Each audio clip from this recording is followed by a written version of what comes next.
ಹರಿಹರರೇ ಬ್ರಹ್ಮ, ನೀವೀರ್ವರು ನನ್ನ ಮಾತನ್ನು ಸ್ವಲ್ಪ ಗಮನವಿಟ್ಟು ಆಲಿಸಬೇಕು. ಇದನ್ನೇ ನೋಡ್ತಾ ಇದ್ದೇವೆ ನಾವು. ಮೊದಲು ನಾ ಮಾತಿಗಿಳಿದದ್ದು ಯಾಕೆ? ತಾಯಿಯಾದವಳು ನಮ್ಮನ್ನು ಸೃಷ್ಟಿಸಿದ್ದಾಳೆ. ಮಾತ್ರವಲ್ಲ, ನಮಗೆ ಮುಂದೆ ಮಾಡುವುದಕ್ಕೆ ಕೈಂಕರ್ಯವನ್ನು ಒದಗಿಸಿಕೊಟ್ಟವಳಿದ್ದಾಳೆ. ಆದ್ರೆ ಎಲ್ಲವನ್ನು ನಾಮದಿಂದ ಹಿಡಿದು ಕೈಂಕರ್ಯದವರೆಗೆ ಮೊದಲು ಕೊಟ್ಟದ್ದು ನನಗೆ. ಪ್ರಾರಂಭದಿಂದ ಮಾಡಿದ್ದ. ಹೌದೌದು. ಹೆಸರನ್ನು ಕೂಗಿದ್ದು ಮೊದಲು ನನ್ನದೇ. ಹಾಗಾಗಿ ನಿಮಗೀರುವರಿಗಿಂತಲೂ ನಾನು ದೊಡ್ಡವ. ಈಗ ಯಾವುದೇ ಒಂದು ಕೈಂಕರ್ಯವನ್ನು ಮಾಡುವುದಕ್ಕೆ ಯಾಜಮಾನಿತ್ವ ಎನ್ನುವುದು. ಯಜಮಾನ ಇಲ್ಲದಿದ್ರೆ ಯಾವ ಕೆಲಸವೂ ನಡೆಯುವುದಿಲ್ಲ. ಎಲ್ಲರೂ ಅವರ ಇಷ್ಟದ ಹಾಗೆ ನುಡಿಯುತ್ತಾರೆ. ನಮ್ಮ ಊರವರಲ್ಲಿ ಯಾಜಮಾನಿತ್ವ ಎನ್ನುವಂತಹ ಸ್ವಭಾವ ಈಗ ನನಗೆ. ಹಾಗಾಗಿ ನಾನು ಹೇಳಿದ್ದನ್ನು ನೀವಿರುವರು ಕೇಳತಕ್ಕದ್ದು. ಬ್ರಹ್ಮ ಏನು ಮಾತಾಡ ಪದುಮಾಕ್ಷ ನಗುತ್ತೆಂದ ವಿಧಿಯೇನಿ ಸುಮ್ಮನೆ ಸುಮ್ಮನೆ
ಸುಮ್ಮನೆ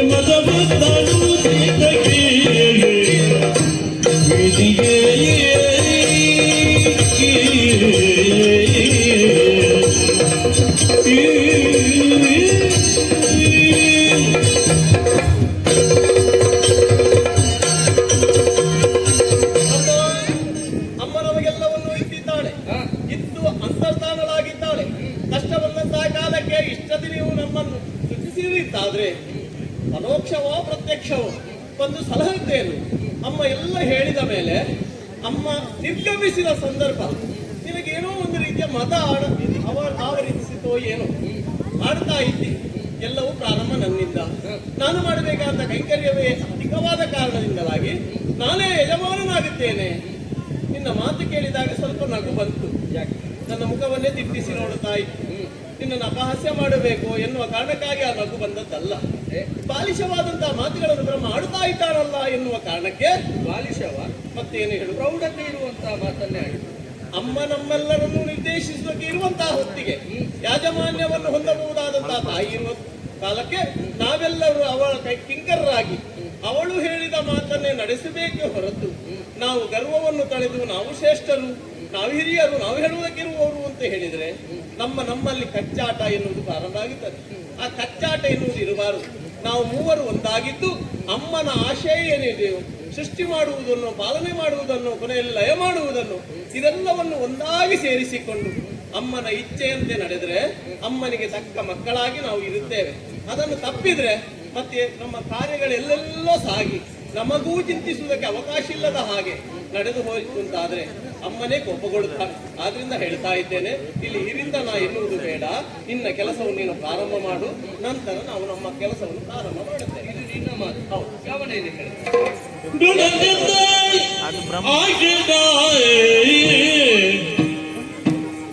ಲಯದಲ್ಲಿ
ನೀನು ದೊಡ್ಡವನು, ಬ್ರಹ್ಮ ಹಾಗೆ ನೀನು ದೊಡ್ಡವನು. ಸರಿಯಾಗಿ. ಹೌದು, ಹಾಗಂತ ನಾವಿಬ್ಬರೂ ದೊಡ್ಡವರಿಗೆ ನೀವಿಬ್ಬರೂ ದೊಡ್ಡವರೇ. ಹಾಗಂತ ನಿಮಗಿಂತ ದೊಡ್ಡವ ನಾನು. ಸರಿ ಆಯ್ತಲ್ಲ ಈಗ. ಹೌದು, ನಿನಗೆ ಬೇಕಾ? ನಿನಗೆ ಬೇಕು, ನಿನಗೆ ಬೇಕಾ? ದೊಡ್ಡ ಆಶೆ ಇರ್ಲಿಲ್ಲ. ದೊಡ್ಡವನಾಗಬೇಕು ಅಂತಾದ್ರೆ ದೊಡ್ಡದಾದ್ದು ಏನಾದ್ರು ಬೇಕಲ್ಲ ನಿಮಗೆ? ಇದೇ ಅಲ್ಲ, ಯಾವ್ದು? ಹೆಚ್ಚಿನ ಕಿಚ್ಚಿನ ಕಣ್ಣು ಇದೆ. ಆಹಾ. ಆ ಕಣ್ಣನ್ನು ತೆರೆದಂತಾದ್ರೆ ಅಖಿಲ ಲೋಕವನ್ನು ಸುಡುವಂತ ಸಾಮರ್ಥ್ಯ ನನಗಿದೆ. ಎಲ್ಲ ಸುಟ್ಟು ಬಿಡ್ತಾನೆ. ಹೌದು, ಹಾಗಾಗಿ ನಾನು ದೊಡ್ಡವ. ನನ್ನ ತಾಯಿ ನನಗೆ ಅಧಿಕಾರವನ್ನು ಕೊಟ್ಟದ್ದು ಯಾವುದು? ನಿನ್ನ ತಾಯಿ ಅಲ್ಲ, ನಮ್ಮ ತಾಯಿ. ಅವನಿಗೆ ಹೇಳುವಾಗ ಲಯದ ಅಧಿಕಾರ ಎನ್ನುವ ಹಾಗೆ. ಲಯ ಎಂದ ಮಾತ್ರಕ್ಕೆ ನಾಶಗೊಳಿಸುವುದೊಂದಲ್ಲ, ಸಮತಲದಲ್ಲಿ ಇರಿಸುವುದು, ನಿಮ್ಮನ್ನು ಸ್ಥಿರದಲ್ಲಿ ಇರಿಸುವುದಕ್ಕೆ ನನ್ನಿಂದ ಸಾಧ್ಯ. ನಮ್ಮನ್ನು ಒಂದು ರೀತಿಯಲ್ಲಿ ಲಯದಲ್ಲೇ ಇರಿಸುವುದು, ನಾವು ಲಯ ತಪ್ಪದ ಹಾಗೆ ನೋಡಿಕೊಳ್ಳಬೇಕು. ನೋಡಿಕೊಳ್ಳುವಂತ ಹೊಣೆಗಾರಿಕೆ ನನಗಿದೆ. ಹಾಗಾಗಿ ಅಷ್ಟೇ ಅಲ್ಲ, ಇನ್ನೂ ಒಂದು ಇದೆ. ಯಾವ್ದು? ಈಶಾ. ಈಶಾ ಪದದ ಅರ್ಥವೇನು? ಒಡೆಯ, ಯಾಜಮಾನಿತ್ವ. ನೀನು ಮೊದಲೇ ಹೇಳಿದ್ಯಲ್ಲ, ನೀನೇ ಯಜಮಾನತ್ವ ಎಂಬುದಾಗಿ. ನೀನಲ್ಲ, ನಾನು. ಹಾಗಾಗಿ ನನ್ನ ಮಾತನ್ನು ನೀವಿಬ್ಬರು ಒಪ್ಪಿಕೊಳ್ಳಬೇಕೀಗ. ನಿಮಗೆ ಮೊದಲಲ್ಲಿ ಕಡೆಯಲ್ಲಿ ಎಂಬುದೇ ಗೊತ್ತಿಲ್ಲ. ಈಗ ಎಲ್ಲಿಂದ ಪ್ರಾರಂಭ? ಮೊದಲು ನಾತಿದಲು ಅದು ಮಾತ್ರ ಪೊರೆಯುವ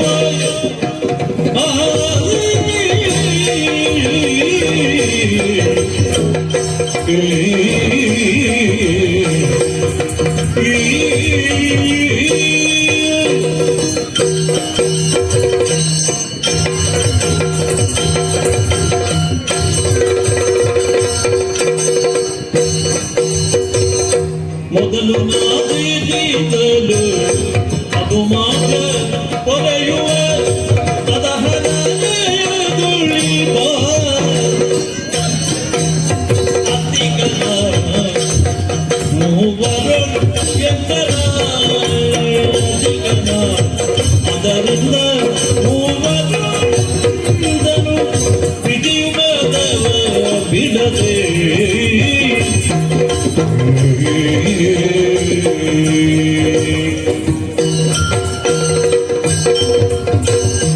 ಮೊದಲು ಹಾ ನಾನು ಸೃಜಿಸಲು.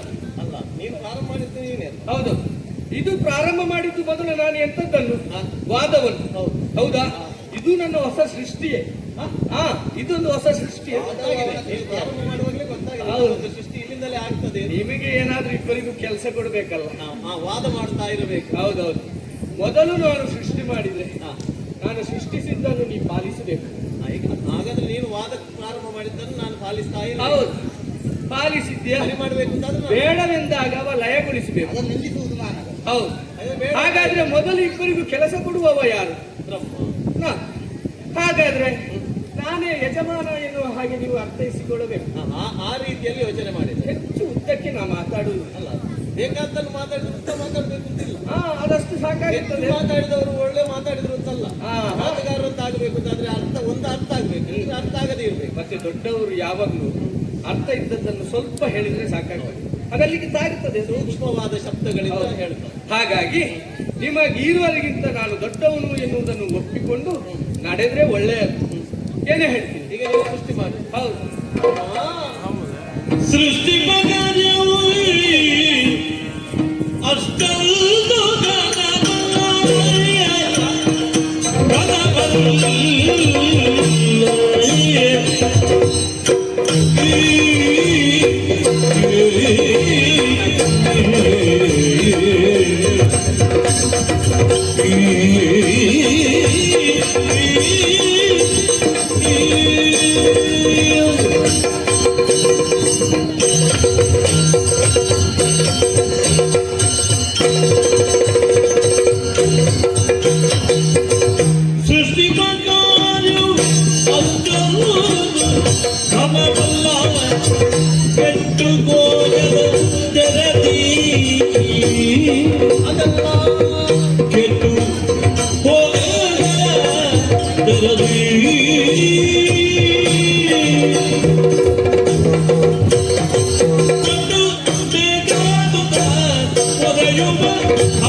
ಸೃಷ್ಟಿ ಎನ್ನುವುದು ಮೊದಲಾದದ್ದೇ ಆಗಬೇಕು. ಮೊದಲೇ ಆಗುವುದು ಸೃಷ್ಟಿ, ಅಲ್ಲಿಂದ ಮುಂದಾಗುವುದು ನನ್ನ ಪಾಲನೆಯ ಕಾರ್ಯ, ಕೊನೆಗೆ ಆಗುವುದು ಲಯ ಕಾರ್ಯ. ಇದೆಲ್ಲವೂ ಸಾಂಗವಾಗಿರಬೇಕು ಅಂತಾದ್ರೆ ಒಂದರ ನಂತರ ಒಂದು ಆಗುತ್ತಾ ಇರಬೇಕು. ಆ ಯೋಚನೆಯನ್ನು ಮಾಡು. ನಾನು ಮಾಡಬಹುದಾದ ಪಾಲನೆ ಎನ್ನುವುದು ಸೃಷ್ಟಿಗಿಂತ ಕೆಳಗೂ ಅಲ್ಲ, ಮೇಲೂ ಅಲ್ಲ. ಒಂದು ರೀತಿ ಯೋಚನೆ ಮಾಡಿದ್ರೆ ಅವನ ಲಯ ಎನ್ನುವುದು ನಿನ್ನ ಸೃಷ್ಟಿ ಎನ್ನುವುದು ಎರಡೂ ಒಂದಾಗುತ್ತದೆ. ಅದಕ್ಕಿಂತ ಮೇಲೆ ನನ್ನ ಪಾಲನೆ ಇರ್ತದೆ. ನೀನೊಂದು ಮಾಡಿದಂತಹ ಜೀವರಾಶಿಯ ಸೃಷ್ಟಿಯನ್ನು ಅವುಗಳಿಗೆ ಬೇಕಾದ್ದನ್ನು ಬೇಕಾದ ಕಾಲಕ್ಕೆ ಒಟ್ಟು ಕೊರೆಯುವ ದಾತಾರ ನಾನಾದ ಕಾರಣ ಅವುಗಳೆಲ್ಲ ಕೆಟ್ಟು ಹೋಗದ ಹಾಗೆ ಸಂರಕ್ಷಿಸಬೇಕಾದ ಹೊಣೆ ಹೊತ್ತ ಕಾರಣ ನಾನು ಶ್ರೇಷ್ಠ. ಇಲ್ಲಿವರೆಗೆ ನಾವು ಒಂದೇ ರೀತಿ ಸರ್ವಸಮಾನರು ಅಂತ ಹೇಳ್ತಾ ಇದ್ದೇನೆ. ಈಗ ಹೇಳುವುದಷ್ಟೇ, ನಿಮ್ಮೆಲ್ಲರಿಗಿಂತ ನಾನೇ ಶ್ರೇಷ್ಠ, ನಾನೇ ಅಧಿಕ. ಹರದಿಂದ ಕ್ಷಣ ಸರಿ ನಿನ್ನ ವಚನವು ಸರಿ ಇದು ಸರಿ ಸರಿ ಸರಿ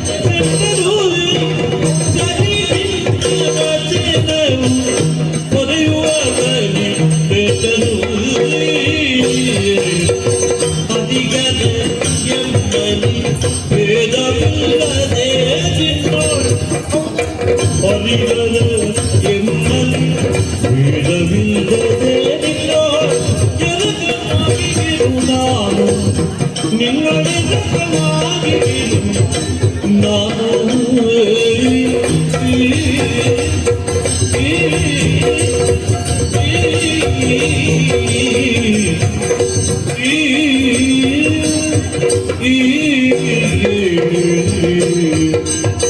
ಹರಿ ನಿನ್ನ ವಚನವು ಸರಿ. ಸರಿ ಆಯ್ತು. ಬ್ರಹ್ಮ ನೀ ವಾದದಿಂದ ಹಿಂದೆ ಸರಿಯಬೇಕೀಗ. ಯಾಕೆ ಯಾಕೆ? ನೀನು ಹೇಳಿದ ಹಾಗೆ ಹಾ. ಸೃಷ್ಟಿಯ ಕಾರ್ಯವೆನ್ನುವುದು ಅಲ್ಪ ಸಮಯ ಕ್ಷಣ ಮಾತ್ರ ಮಾತ್ರದಲ್ಲಿ ಸೃಷ್ಟಿ ಎನ್ನುವುದಾಗುತ್ತದೆ. ಹೌದು. ಲಯದ ಅಧಿಕಾರವು ಹಾಗೆ ಹೌದು. ಕ್ಷಣ ಮಾತ್ರದಲ್ಲಿ ಆಗುವಂಥದ್ದು.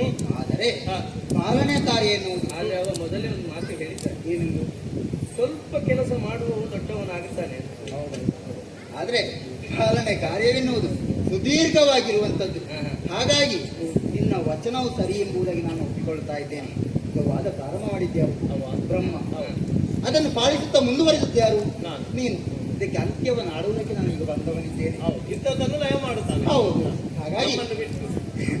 ಹರಿ ನಿನ್ನ ವಚನವು ಸರಿಯಾದ ಕಾರಣದಿಂದ ನೀವು- ಹರಿಹರರಲ್ಲಿ ಭೇದವಿಲ್ಲ ಎನ್ನುವುದನ್ನು ನೀವಿಬ್ಬರು ಒಂದೇ ಪದ್ಯಕ್ಕೆ ಇಬ್ಬರು ಒಟ್ಟಾಗಿ ಕುಡಿಯುವಾಗಲೇ ಯೋಚನೆ ಮಾಡಿದರೆ ಏನು ಇಬ್ಬರು ಒಂದಾಗ್ತೀರಿ. ಅದು ಆಗ್ಲೇಬೇಕಾಗ್ತದೆ. ನಮ್ಮ ಸ್ವಭಾವ ಹಾಗೆ. ಕೆಲವೊಮ್ಮೆ ನಾವು ಮಾತಾಡುವಾಗ ಹಾ. ಆವಾಗಲೇ ಅರ್ಥವಿಸಿಕೊಳ್ತೇವೆ ಯಾರ ಪದ್ಯದಲ್ಲಿ ನಾವು ಹೋಗಬೇಕು ಎನ್ನುವ ಹಾಗೆ. ಕೆಲವೊಮ್ಮೆ ಹಾಗೆ ಆಗುತ್ತದೆ. ಹ್ಮ್. ತಾಮಸವನ್ನು ನಾವು ನಿಯಂತ್ರಿಸಬೇಕು ಅಂತಾದ್ರೆ ಹಾ. ಸಾತ್ವಿಕ ಗುಣ ಬೇಕು. ಬೇಕಾಗ್ತದೆ. ಈಗ ರಾಜಸವನ್ನು ನಾನೇ ಪಾಲಿಸಬೇಕಾಗುವುದು.